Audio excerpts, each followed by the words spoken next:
Ada kembali di Breaking News Kompas TV bersama saya Briamana Atenaya. Saudara, kita masih akan update bagaimana proses pencarian dan juga evakuasi dari pesawat ATR 42500 yang kemudian dipastikan ini adalah sudah jatuh ya oleh tim SAR gabungan, di mana sudah ditemukan serpihan berupa badan pesawat, kemudian ekor dan juga ada window di sana. Bagaimana kemudian tadi konferensi pers yang disampaikan oleh tim gabungan, cuaca dan juga medan yang terjal menjadi kendala dari tim gabungan untuk bisa menemukan badan utama pesawat dan juga mengevakuasi korban yang kemungkinan juga ada di lokasi jatuhnya serpihan pesawat. Masih bergabung bersama kami Marsma TNI Purnawirawan Agung Sasongkojati, pengamat keamanan juga keselamatan penerbangan. Kita lanjutkan Pak Agung tadi terkait dengan keputusan yang harus diambil seorang pilot ketika kondisi tidak kondusif di atas udara. Ketika cuaca di lokasi tidak mendukung, tidak bisa melihat kemana-mana, visibilitasnya mungkin nol gitu. Apa yang seharusnya dilakukan oleh seorang pilot? Apakah harus menunggu keputusan dari menara pantau atau seperti apa? Kalau saya terbang instrumen flight rules, terbang di ketinggian 25.000 kaki, saya tahu saya tidak dekat-dekat dengan gunung ini. Nah, masalah utama saya adalah awan nih. Saya akan ngecek ke radar cuaca saya atau radar pesawat saya, ini awannya aktif tidak. Kalau awannya tidak aktif dan juga saya percaya diri, saya terbang instrumen, saya akan bablas tembus saja. Saya terus saja masuk awan, nggak ada masalah. Awan aktif itu? Awan aktif itu awan yang tumbuh, awan konvektif. Awan yang timbul karena ada pemanasan di bawah, naik ke atas timbul. Biasanya awan kumulus yang menjadi cumulonimbus. Awan aktif yang berbahaya, di dalamnya ada pergolakan, ada petir. Itu bahaya. Nah, itu bisa kelihatan di radar cuaca sebagai merah atau kita tahulah ada mana. Itu biasanya pilihan saya adalah masuk kalau dia tidak berbahaya, ataupun saya anggap ini aman saja atau tipis saja. Namun kalau itu berbahaya maka saya menghindar ke kiri dan kanan. Saya akan dogleg istilahnya. Saya akan kontak ke ATC yang mengendalikan saya minta diarahkan untuk awan atau saya minta izin untuk dogleg menghindari awan. Itu hal yang biasa. Nanti akan diarahkan. Atau saya minta turun ketinggian atau naik ketinggian, itu terserah nanti bagaimana keputusan saya, dan itu penerbang itu dilatih untuk itu. Namun situasi beda kalau saya terbang rendah. Terbang rendah itu adalah terbang ketinggian rendah 1.000 kaki, 300 meter, 500 meter, atau dalam feet adalah 1.500 feet, 2.000 feet, 1.000 feet di atas permukaan tanah. Maka yang saya kerjakan kalau saya melihat cuaca buruk dan saya yakin tidak ada ini, maka pilihan saya adalah saya akan climbing.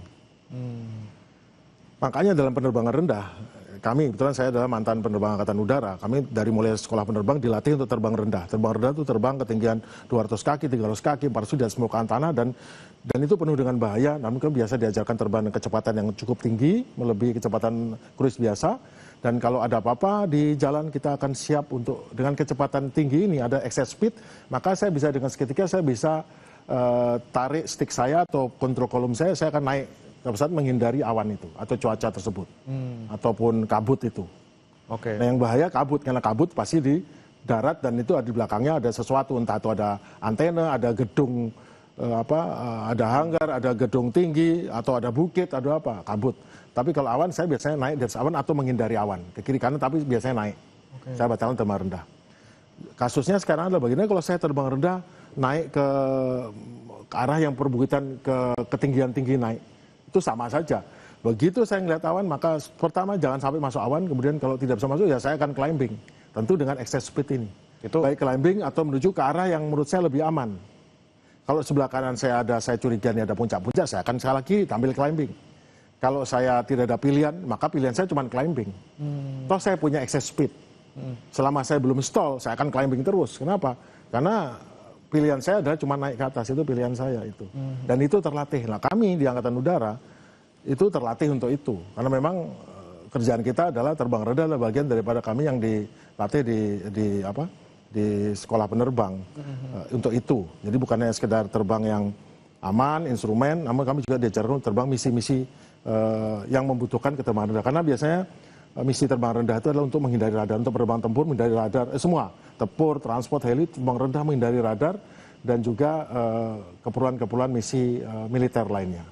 Terbang rendah itu penerbangan yang berbeda dengan penerbangan komersil ataupun penerbangan penumpang gitu ya Pak ya? Nah, penerbangan komersil bisa juga terbang rendah. Beberapa teman-teman yang biasa terbang di Irian atau terbang di daerah yang cukup ketinggian tinggi, itu juga terlatih terbang rendah.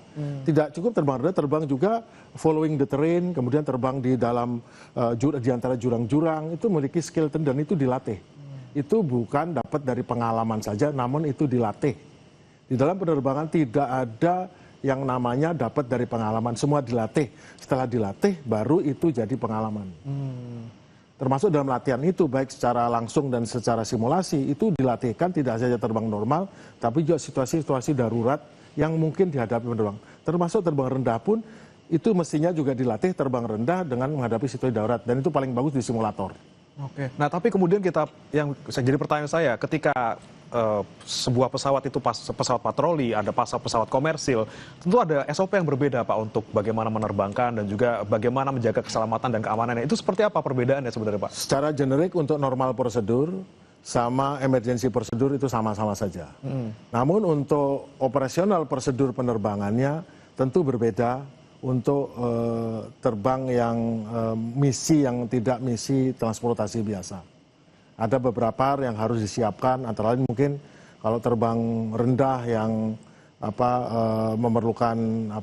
mungkin memerlukan tambahan daripada alat sensor, kemudian terbang rendah yang memerlukan alat navigasi tambahan, kemudian terbang rendah ini juga memerlukan alat seperti alat bantu, seperti alat sensor penglihatan malam, kalau dia lewat malam, atau hal-hal lain yang biasanya pesawat yang bisa terbang ini memiliki power yang lebih, sehingga dengan power lebih diharapkan dia bisa excess power ini bisa digunakan untuk dia seketika menghindar daripada situasi darurat atau tabrakan yang bisa dihindari.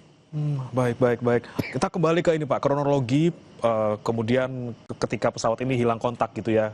Sebelumnya disebutkan bahwa kan awalnya sudah mau sinyal mau ke pendekatan ke jalur untuk mendarat gitu ya Pak ya. Kemudian tahu-tahu pindah jalur. Nah, ketika pesawat itu pindah jalur, kemungkinannya apa Pak? Apakah kemudian error di pesawatnya ataupun navigasinya, atau mungkin si pilot itu sedang tadi keadaan darurat harus menghindari sesuatu? Apa kemungkinan yang bisa terjadi Pak? Mungkin istilah pindah jalur tidak tepat. Jadi untuk mendarat di runway 21 Lanut Bandara Hasanuddin, itu untuk masuk dia pertama ada namanya poin openg dan poin kibab. Kabib ya kalau saya lupa namanya. Nah poin openg itu jaraknya sekitar 21 nautical mile dengan ketinggian sekitar 6.000 kaki. Jadi ada kelurusan runway 21 nautical mile atau sekitar 21 itu sekitar 35 km di jelasan, ketinggian 6.000 kaki. Pesawat itu harus berada di posisi itu mengarah ke runway. Itu jalur, habis itu nanti dia akan turun pada jarak poin tertentu, jarak ketinggian sekian dia turun, dan itu aman sekali karena di situ nggak ada pegunungan. Namun di sisi sebelah timur ya ada pegunungan. Masalahnya pesawat ini tidak di situ, tapi dia ke timur ke pegunungan dengan ketinggian tidak 6.000, tapi dia di atas pegunungan ini. Nah sekarang masalahnya apa? Pertama ada masalah-masalah mungkin navigasi, alat navigasinya rusak. Dan saya sudah jelaskan juga mungkin kemarin bahwa ada situasi tertentu di mana sekarang kita sangat tergantung pada Global Positioning System Satellite. GPS ya. Meskipun kita tahu satelit itu tidak hanya GPS Amerika, tapi juga ada Beidou Cina dan ada GLONASS dari Rusia ya, dan juga dari Eropa juga ada. Namun ada situasi tertentu, contohnya seperti kemarin perang ataupun konflik antara Iran dan Israel, di mana Israel mengerahkan alat sistem perang cybernya sehingga GPS kota Tel Aviv berada di Jordania gitu. Sehingga diharapkan rudal yang menggunakan GPS untuk menabrak Tel Aviv menjadi jatuhnya di tempat lain. Jadi sekarang ada masalah-masalah, yaitu mungkin ada jamming. Tapi jamming ini mungkin bukan jamming sengaja, mungkin jamming secara elektronik bisa menimbulkan gangguan pada GPS, atau juga kerusakan sistem navigasinya, atau hal lain. Dan ini kita nggak bisa tahu, ini baru tahunya nanti setelah black box dan visual data recorder, flight data recorder, kemudian video cockpit recorder didapatkan oleh KNKT. Berarti... Namun kemungkinan adanya kerusakan ataupun kesalahan daripada alat navigasi atau tidak, itu bisa juga.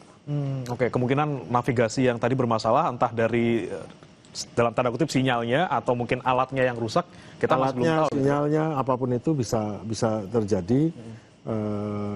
saya bisa hanya mengira-ngira ataupun menyebutkan, tetapi persisnya itu nanti hanya KNKT yang tahu itu. Jadi makanya harapan kita ini segera dapat black box dan flight cockpit recordernya ini. Dari situ sudah tahu apa yang terjadi. Oke, di awal kan disebutkan bahwa kendala sebelum ditemukan ini Pak ya, kendalanya adalah ILT-nya tidak menyala gitu ya, entah rusak atau seperti apa. Nah sekarang kemudian sudah ditemukan titiknya, tinggal mencari black box-nya untuk mencari bagaimana apa yang kemudian menyebabkan pesawat ini jatuh. Untuk kesulitan mencari black box Pak, memang harus mencari di badan pesawat yang sekiranya jatuh tadi di bawah, di 200 meter dari serpihan pertama ditemukan, atau seperti apa yang kemudian bisa dicari oleh tim SAR gabungan?